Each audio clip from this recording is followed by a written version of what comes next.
Hi guys, this is Charles.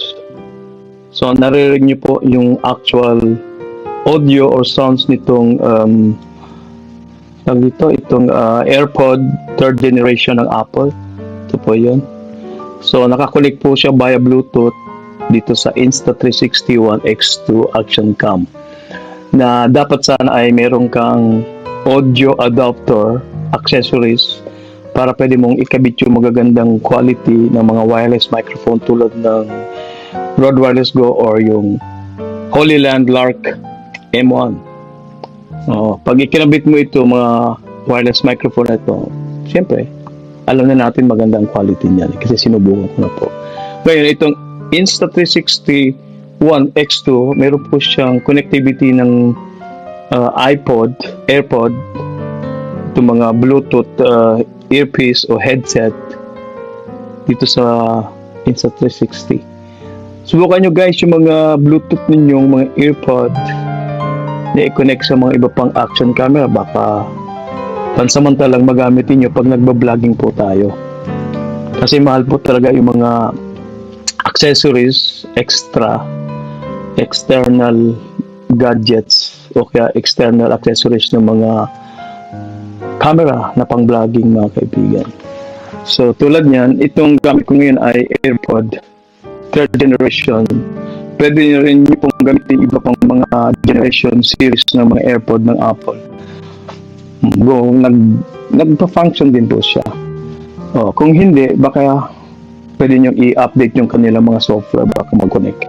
So ngayon, dahil nakita ko nga dito sa Insta360 One X2 na pwede pala ang mga AirPod pansamantalang microphone, wireless microphone pag nagba-vlogging. Although hindi nga maganda ang quality ng sounds, pwede na natin pagtiyagaan kaysa wala. Di pa po ba?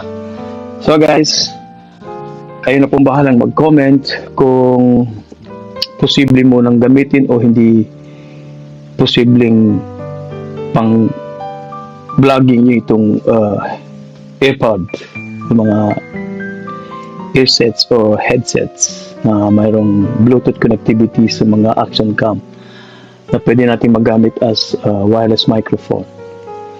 Anyway guys, maraming salamat. Huwag niyo pong kakalimutan yung mag-comment sa mag-subscribe sa aking channel, Charles Mayos Official po. Pasensya na po kayo. At marami pong salamat sa inyong lahat. Advance Happy New Year sa inyong lahat. Happy 2024 and good luck po sa lahat ng mga born Year of the Dragon tulad ko. Bye po. Salamat. Peace. So guys, yun na nga. Pwede na natin gamitin palagi itong Insta360 One X2 na gamit po lang ay itong AirPod ng Apple, the third generation, or pwede mo rin gumamit ng iba pang series ng AirPod ng Apple. Subukan nyo lang guys, wala namang masama kasi meron po itong Insta360 One X2 ng AirPod connectivity via Bluetooth. So kasi pag nagbo-vlog ka, gamit mo itong Insta360 One X2, gamit mo yung invisible stick niya. Pag in-extend mo na po yun, yung audio niya lumiliit. Opo, hindi na maganda. Maganda lang po itong Insta360 One X2 o yung mga iba pang kapag malapitan po ang kuha, maganda ang quality ng audio niya. Opo. Pero kung gusto nyo lang napakaganda ng quality, siyempre, bibili tayo nung audio adapter ng Insta360 para maikabit natin yung mga legit na mga wireless mic.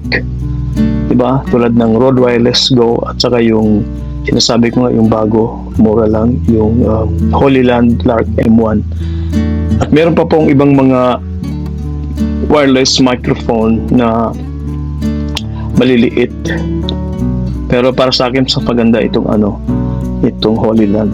Mura lang po siya €95. check nyo lang po dyan sa Lazada o kaya sa Shopee or other online sellers. Ganun. Anyway guys, maraming salamat. Comment down below kung possible or not possible. Para sa akin, possible, pero temporary lang. Hindi naman for always kasi meron naman akong ibang, yung Holy Land ginagamit ko sa GoPro at saka sa Sony ZV-1.